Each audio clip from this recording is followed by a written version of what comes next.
Hi மக்களே, எல்லாருக்கும் வணக்கம். இன்றைக்கி நம்ம என்ன வீடியோ பார்க்க போகிறோம் அப்படின்னா, 60 நாட்கள் மீன்பிடி தடைக்காலம் எல்லாமே முடிஞ்சு தமிழ்நாடு முழுவதும் மீனவர்கள் கடலுக்கு போய்கிட்டு இருக்காங்க. ஸோ அந்த கடலுக்கு போகும்போது பார்த்திங்க அப்படின்னா, சீசனோட ஸ்டார்டிங்கில் நம்ம ராமேஸ்வரம் பாம்பன் பகுதியில் பார்த்திங்க அப்படின்னா அதிகமாக இந்த இறால் விலைக்கு தான் அதிகமாக போவாங்க.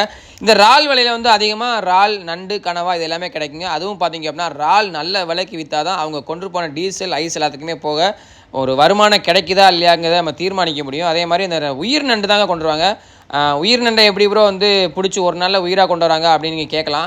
அந்த உயிர் நண்டை எப்படி கொண்டு வராங்க அப்படின்னு கடைசி பாருங்கள். இந்த உயிர் நண்டை வந்து பார்த்திங்கன்னா எடை போடும்போது ஒரு நண்டாக தாங்க வந்து எடை போடுவாங்க. ஏன்னா வந்து அது உயிரோடு இருக்குதா அப்படிங்கிறத சோதனை பண்ணி அது நல்ல நிலைமையில் இருக்குதா அப்படிங்கிறத பார்த்து தாங்க வந்து ஒரு நண்டாக எடுத்துகிட்டு போவாங்க. ஏன்னா வந்து உயிர் நண்டுக்கும் சித்த நண்டுக்கும் வந்து ரேட்டு டிஃப்ரென்ஸ் இருக்குது. அதனால் வந்து உயிர் நண்டு கொஞ்சம் விலை ஜாஸ்தியாக போகிறதுனால ஒரு நண்டாக பக்குவமாக பார்த்து எடுத்து எடை போடுவாங்க. ஸோ அந்த உயிர் நண்டுக்கு பார்த்திங்க அப்படின்னா போட்லேயுமே கேன் வச்சுருப்பாங்க. அதில் வந்து தனியாக ஆக்சிஜன்லாம் கொடுத்து அதை வந்து உயிரோடு கொண்டு வருவாங்க. அதே மாதிரி கம்பெனிலையுமே வந்து இவங்க வந்து அவங்களோட வியாபாரிகிட்ட கொடுக்குறதுக்கு முன்னாடி அந்த கம்பெனியில் இருக்கும்போது கூட அதுக்கு வந்து ஆக்சிஜன் வச்சு அந்த நண்டை பாதுகாப்பாக வச்சுருப்பாங்க. ஸோ இந்த வகையில் பார்த்திங்க அப்படின்னா நம்ம ராமேஸ்வரம் பாம்பன் பகுதியில் இறால் விலைகள்லாம் எப்படி போச்சு அப்படிங்கிறத வந்து மறக்காமல் கமலில் தெரிஞ்சவங்க கமலில் சொல்லுங்கள். ஸோ நிறைய இடத்துல பார்த்திங்க அப்படின்னா இறாலுக்கே விலை இல்லாமல் மீனவர்கள் ரொம்பவே வந்து சிரமப்பட்டு இருக்காங்க. டீசலுக்கு கூட காசு கட்ட முடியாமல் அந்தளவுக்கு சுச்சுவேஷன் போயிட்டு இருக்குது. ஸோ இப்போ வந்து இந்த நண்டை எப்படி உயிரோடு வச்சுருக்காங்க அப்படிங்கிறத பாருங்கள். இந்த நண்டை வந்து சேலுக்காக கொடுக்குற வரைக்கும் அது உயிரோடு இருக்கணும்.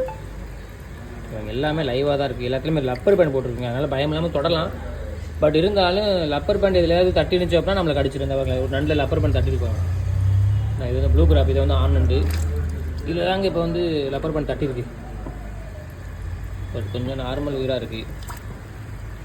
நல்லா ஆக்டிவாக இருக்குது. நண்டு எடுத்து காட்டுறேன் உங்களுக்கு. இந்த பாருங்க. செம ஆக்டிவாக இருக்குங்க. உள்ளே ஓடுது பாருங்க. வெளியே இது நல்ல ஆக்டிவாக இருக்கும். இது நல்லா ஆக்டிவாக இருக்கும். இந்த மாதிரி இன்னும் நண்டு எடுத்து காட்டுறேன்.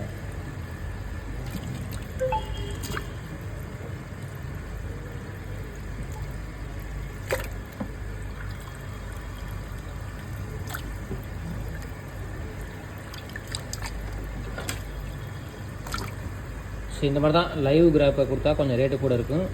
டெத் ஆகிடுச்சுன்னா ரேட்டு கொஞ்சம் கம்மியாக இருக்கும். இவன் நல்லா ஃபாஸ்ட்டாக இருக்கான் பாருங்க. கடிக்க மாட்டான். ஏன்னா லப்பர் பேண்ட் போட்டிருக்கு. இல்லைன்னா நம்ம கடிச்சு கொதறிடுவான்.